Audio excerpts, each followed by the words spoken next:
ऐसा कहा जाता है कुछ जिंदगियां समय के परे भी जुड़ी रहती हैं, जिनकी आवाजें सदियों तक गूंजती हैं। सदियों पहले की बात है, दूर किसी जमीन पर एक सल्तनत जन्मी, जिसकी सीमा थी चीन के पहाड़ों से लेकर भूमध्य सागर तक। उस सल्तनत का नाम फारस था, जो पर्सिया के नाम से भी जाना गया। फारस के जाबाज मैदान जंग में जाबाजी से लड़ते थे और जीतकर अक्लमंदी से हुकूमत चलाते थे, जिनकी तलवार के साये में कानून का अमन होता था। फारसी राजा सरबत जिन वसूलों से अपने भाई निजाम के साथ हुकूमत चलाते थे, वो थी वफादारी और भाईचारा। सुल्तान के दो बेटे थे, जो उनकी आंखों के तारे थे, मगर परवरदिगार की नजर में सुल्तान का खानदान अभी भी अधूरा था, जो तब पूरा हुआ जब सुल्तान ने बहादुरी का वो कारनामा देखा जिसे नसफ शहर की गलियों में रहने वाला एक लावारिस बच्चे ने दिखाया, जिसकी दलेरी से खुश होकर सुल्तान ने दास्तान को गोद ले लिया और अपना बेटा बना लिया। ऐसा बेटा जिसकी रगों में ना तो शाही खून था और ना ही उसकी नजर सुल्तान के तख्त पर था, मगर खुदा को शायद कुछ और ही मंजूर था, जो इंसान की समझ के बाहर था। उस दिन गलियों में रहने वाला एक लड़का बन गया फारस का शहजादा।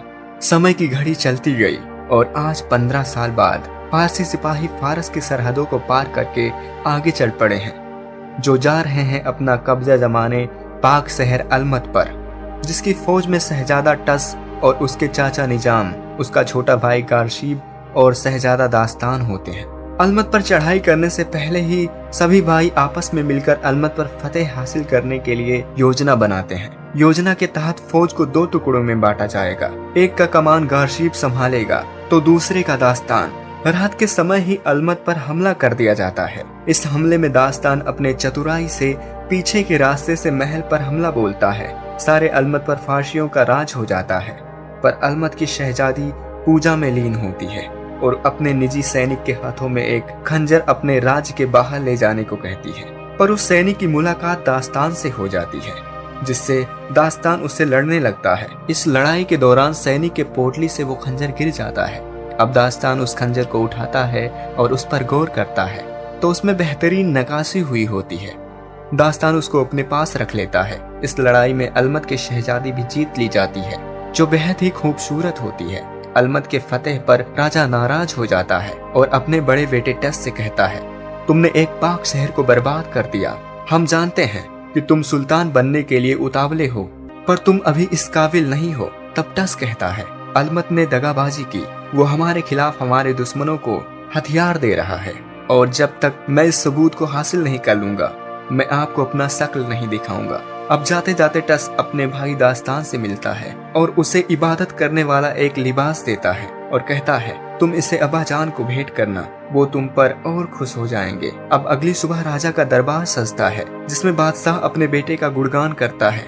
वह कहता है, जिसको चौराहे से लेकर अपने खानदान में शामिल करने पर लोगों ने सवाल उठाए, पर हमने देखा उस लड़के की सूरत शाही न हो पर सीरत शाही है, और उसने ऐसा कारनामा किया जिससे पूरे फारस वासी इस पे नाज करते हैं। अब दास्तान अपने पिता को वही लिबास भेंट करता है जो उसका बड़ा भाई उसके पिता को तोहफे के तौर पर देता है। इस लिबास को शहंशाह पहन लेता है। अब अलमत के शहजादी को पेश किया जाता है। तब राजा उसकी शादी दास्तान से करने का हुक्म देता है। इतना कहते ही उसका पोशाक तपने लगता है और उसमें से धुआं निकलने लगता है। राजा तड़प रहा होता है, क्योंकि इस लिबास में जहर होता है, जिससे राजा की मृत्यु हो जाती है। अब इसका इल्जाम दास्तान पर लगता है, जिससे राजा के सिपाही दास्तान को पकड़ने की कोशिश करते हैं, पर वह शहजादी की मदद से वहां से भाग निकलता है। अब दास्तान शहजादी से कहता है, हमने अपने पिता को नहीं मारा, वो लिबास मुझे टस्ट मेरे बड़े भाई ने दिया था, वही अब्बाजान को मारकर गद्दी हथियाना चाहता था। अब शहजादी उसे अपने प्यार के जाल में फंसाकर उस खंजर से मारने की कोशिश करती है, पर दास्तान को पता चल जाता है और वह उससे उस खंजर को छीन लेता है। फिर वह तलवार से वार करती है तो दास्तान अपने बचाव के लिए उस खंजर का इस्तेमाल करता है, पर ये क्या, उसके सामने एक अद्भुत चमत्कार होता है। दास्तान वो सब देखता है जो कुछ समय पहले हुआ होता है, यानी खंजर से समय को कुछ समय पीछे किया जा सकता है। फिर से वही घटना होती है कि राजकुमारी उस पे वार करती है और दास्तान फिर से खंजर की मदद से समय को पीछे कर देता है। इस खंजर की खासियत के बारे में राजकुमारी को पता होता है। दास्तान राजकुमारी से पूछता है, ये क्या है? तब शहजादी कहती है, तुमने पूरी रेत खत्म कर दी। तब दास्तान को पता चल जाता है कि खंजर के ऊपरी हिस्से में रेत होता है, जिसके ऊपर एक बटन लगा होता है उसे प्रेस करने पर खंजर और रेत मिल जाता है, जिससे वक्त पीछे पलट जाता है और सिर्फ खंजर पकड़ने वाला ही जानता है कि क्या बीत चुका है। इससे वो पीछे लौटकर वक्त को बदल सकता है और उसके सिवाय किसी को पता नहीं चलता। तो दास्तान कहता है, अब मुझे पता चला, हमले का मकसद हथियार हासिल करना नहीं था, बल्कि इस खंजर को ढूंढना था जिसे टस जंग में उठने वाली दुश्मन के तलवार को और हार जीत करने वाले लम्हे को पहले देख सकता था। इसे पाकर वो फारस का सबसे ताकतवर शहंशाह बन सकता था। इधर टस राजा के मृत्यु के बाद राजा बना और दास्तान को पकड़ने का फरमान जारी कर दिया। उधर दास्तान शहजादी से कहता है, मुझे अपने अबू जान के जनाजे में जाना है, जहाँ मेरे चचा जान निजाम भी मौजूद होंगे। अब मुझे सिर्फ उन्हीं पर भरोसा है, वो समझ जाएंगे कि टस ने मुझे फंसाया है। अब रास्ते में दास्तान खंजर के अंदर रेत भरता है ताकि वो अपने चचा जान को इस खंजर का करिश्मा दिखा सके और खुद को बेगुनाह साबित कर सके। पर राजकुमारी कहती है, सही रेत के बिना ये खंजर सिर्फ आम खंजर है। अब वो आगे बढ़ते हैं गुलामों की घाटी से। रास्ते को पार कर रहे होते हैं, तभी शहजादी बेहोश हो जाती है। दास्तान उसे होश में लाने के लिए उसके पास जाता है, तभी शहजादी उस पर वार कर देती है। उसे बेहोश करके खंजर लेकर निकल जाती है। अब जब दास्तान को होश आता है तो खुद को वो गुलामों की घाटी के सरदार के बीच में पाता है। उस सरदार के पास एक गुलाम होता है जिसका नाम होता है सेसो, जो बहुत बड़ा निशानेबाज होता है। उसका निशाना अचूक होता है। अब वो सरदार दास्तान से कहता है, तो बताओ तुम्हारे पास कोई ऐसा वजह है जिससे सेसो को तुम्हारा सर कलम करने से रोक दिया जाए। तब दास्तान उसको शहजादी के पास ले जाता है और खुद को बचाने के बदले उसका सौदा सरदार से कर लेता है। उसे सरदार के हवाले कर उससे खंजर छीन लेता है। तब सरदार शहजादी को अपने कबीले पर ले जाता है। अब दास्तान वहाँ से निकलने से पहले शहजादी के गले से लटकी शीशी निकाल लेता है। इस डिबिया में वो रेत होता है जिसे खंजर से जोड़ने पर समय पीछे पलट जाता है।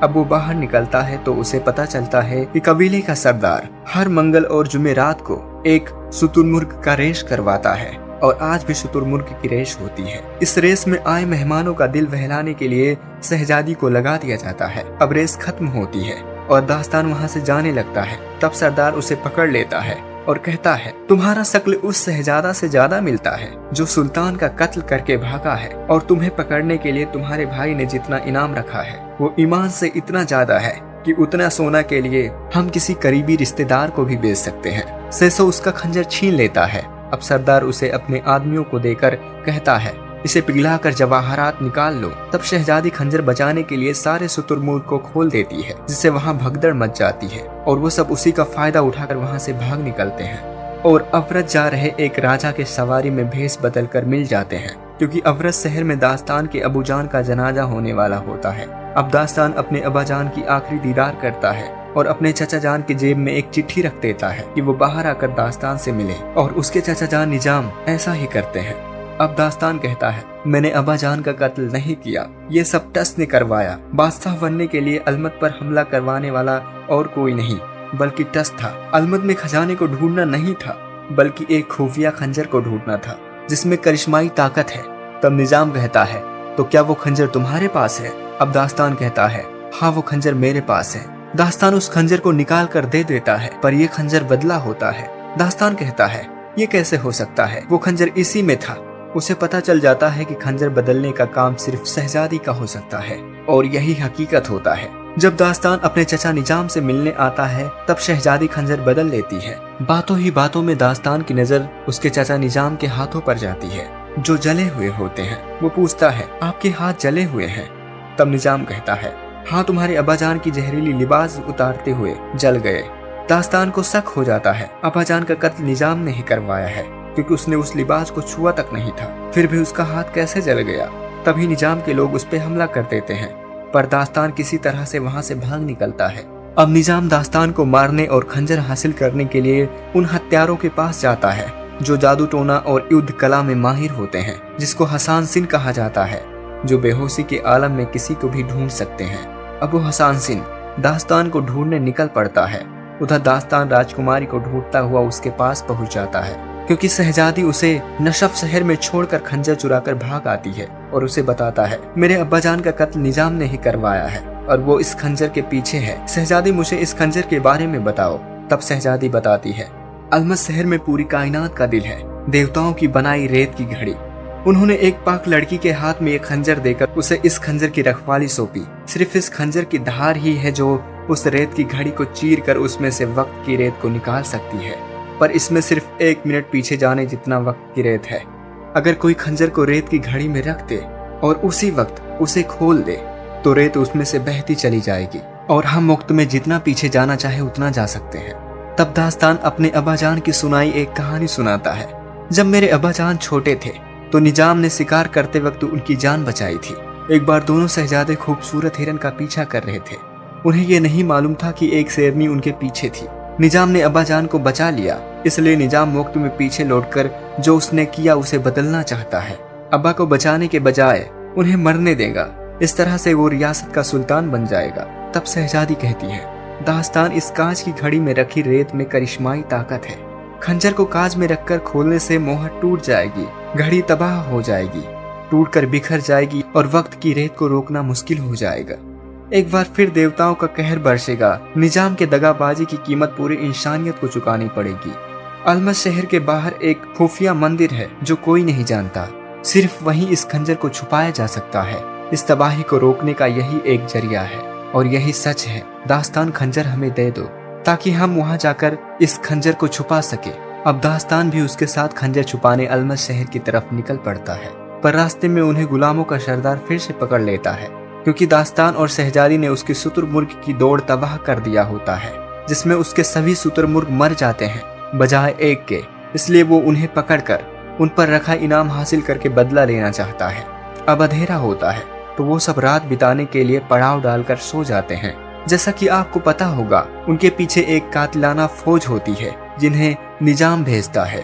वो हसन सिंह अपने जादू से कुछ जहरीले सांपों को भेजता है खंजर डालने के लिए और उन्हें खत्म करने के लिए, लेकिन दास्तान उन विषैले सांपों को खंजर की मदद से खत्म कर देता है। तभी शहजादी उस सरदार से कहती है, हमें आपकी मदद चाहिए मंदिर तक पहुंचने में, पर वो मना कर देता है। तब शहजादी कहती है, मंदिर में इतना सोना है कि आप उन्हें लाद कर नहीं ला सकते। अब सरदार उस सोने के लिए साथ चलने को तैयार हो जाता है। जब उस पवित्र मंदिर पर पहुंचते हैं तो वो मंदिर पहले से ही टूटी फूटी होती है, क्योंकि इस मंदिर का पता हसन सिंह को चल जाता है। इसलिए वो पुजारियों और बाकी लोगों को मार दिया होता है। पीछा करता हुआ गारशीफ भी दास्तान के पास आ जाता है, क्योंकि टस ने दास्तान को जिंदा पकड़ कर लाने का हुक्म दिया होता है। दास्तान अपने भाई गारशीफ को पूरी कहानी बताता है कि कैसे निजाम दास्तान को मरवा कर खंजर की मदद से तख्त हासिल करना चाहता है। तभी इसी बीच हसन सिंह उन पे फिर से हमला कर देते हैं, जिसमें गारशीफ और उसके कई साथी मारे जाते हैं। इस लड़ाई के दौरान शहजादी बेहोश हो जाती है। तब हसन सिंह के जहरीले सांप ने उस खंजर को निगल लिया होता है और हसन सिंह उस सांप को लेकर चला जाता है। अब निजाम के सामने उस सांप के पेट को चीर कर खंजर निकाल कर हसन सिंह उसे दे देता है। इधर जैसा कि गुलामों का सरदार जिस शर्त पर आता है कि मदद के बदले मंदिर से सोना लेकर चला जाएगा, इसलिए वो सोना लेकर निकलने की तैयारी करता है, पर शेषो जाने से मना कर देता है, जिससे वो सब फिर से दास्तान का मदद करने के लिए अलमत शहर की तरफ रवाना होते हैं। अलमत में पहुंचकर शहजादी पता लगाती है कि निजाम के आदमियों ने सुरंग का पहला हिस्सा पार कर लिया है। कुछ ही घंटों में रेत की घड़ी तक पहुंच जाएंगे। निजाम ने खंजर को महल की बड़ी मंदिर में रखा है, जहां कोई नुकीली छुरियों से लैस हैवान उसकी हिफाजत कर रहा है। वो हैवान ही हमारे और खंजर के बीच का दीवार है। वो इतना तेज है कि उसके सामने कोई जिंदा नहीं रह सकता। अब इस बात को सुनकर शेषो कहता है, मैं जाऊंगा उस खंजर को लाने, क्योंकि शेषो भी निशानेबाजी में महारत हासिल किया होता है। उसका भी निशाना अचूक होता है। तब शेषो मंदिर में प्रवेश करता है और हसन सिंह को भी अपने चाकू के धार से वाकिफ करवाता है। अंत में वो हसन सिंह को मृत्यु लोक में भेज देता है, पर इस दौरान शेषो को भी कुछ नुकीली छुरियां लग जाती हैं। पर मरते मरते शेषो उस खंजर को दास्तान के पास फेंक देता है। अब दास्तान उस खंजर को लेकर टस को यकीन दिलाने निकल जाता है कि ये सब निजाम ने करवाया है। तब वो टस से मिलता है और उसे यकीन दिलाने की कोशिश करता है कि निजाम ने अबूजान का कत्ल करवाया था। वो बताता है ये कोई आम खंजर नहीं है, इसके मदद से निजाम वक्त को पलट सकता है और तख्त को हासिल करना चाहता है। इसके ऊपर लगी बटन को दबाओ और वक्त को पीछे जाते देखो। अब दास्तान उस खंजर को सीने में उतार लेता है और उसकी मृत्यु हो जाती है। तभी वहाँ निजाम भी आ जाता है, ये बताने की दास्तान इसी शहर में छिपा है, पर दास्तान तो उसके आंखों के सामने पड़ा होता है। अब टस उस बटन को दबाता है, जिससे उसके सामने वो सारा मंजर आता है जो अभी हुआ होता है। अब फिर दास्तान खुद को मारने चलता है, पर टस उसे रोक देता है। टस को पता चल जाता है कि दास्तान निर्दोष है। फिर से निजाम वहाँ आ जाता है क्योंकि वक्त को टस ने पीछे कर दिया था। अब निजाम टस को मार देता है और खंजर लेकर दास्तान को मारने का हुक्म देकर चला जाता है, पर शहजादी उसे बचा लेती है। अब निजाम खंजर लेकर सीधा रेत के घड़ी के पास जाता है वक्त को पलटने, पर दास्तान भी उसका पीछा करके उसके पास चला आता है और उसे रोकने की कोशिश करता है। इस कोशिश में दास्तान घायल हो जाता है और शहजादी मारी जाती है। निजाम वक्त की रेत को खंजर से चीर देता है जिससे वक्त पलटने लगता है, पर दास्तान खंजर में लगी मोहर से वक्त के रेत को रोक देता है। जैसे ही रेत रुकता है वक्त पलट जाता है, जहां पर हम देख पाते हैं कि दास्तान ने अलमत शहर पर फतेह हासिल कर ली और खंजर भी उसके पास है। अब ये सारी घटना जो घटी होती है वो सिर्फ दास्तान ही जानता है, क्योंकि जिसके पास खंजर होता है वही समय को पीछे जाता देख सकता है और उसको सब पता होता है। अब दास्तान अपने भाई टस से कहता है, यहाँ कोई हथियार खाना नहीं है, हमें धोखा देकर इस पाक शहर पर हमला करवाया गया है और ये करवाने वाला और कोई नहीं बल्कि मेरे चाचा निजाम है। उसने धोखे से कुछ सैनिकों को पैसे देकर कहलवाया कि यहाँ हथियार खाना है। अब टस कहता है, ठीक है फिर उस जासूस को बुलाओ जिसने बताया अलमत में हथियार खाना है। अब जब निजाम को लगा कि उसका झूठ पकड़ा जाएगा तो उसने दास्तान पर हमला कर दिया, पर निजाम टस के हाथों से मारा जाता है। अब टस अलमत की शहजादी से माफी मांगता है कि हमें आपके पाक शहर पर हमला करने के लिए उकसाया गया था, जो हुआ उसे बदलना चाहते हैं। हम चाहते हैं कि आप हमारे बहादुर भाई दास्तान से निकाह करें। अब दास्तान शहजादी को तोहफे के तौर पर वो खंजर देता है। तब उस खंजर को फिर से उस पाक मंदिर में रख दिया जाता है जिसके साए में फारस का राज्य सुरक्षित रहता है और दास्तान का निकाह शहजादी से हो जाता है और यहीं पर इस कहानी का अंत होता है।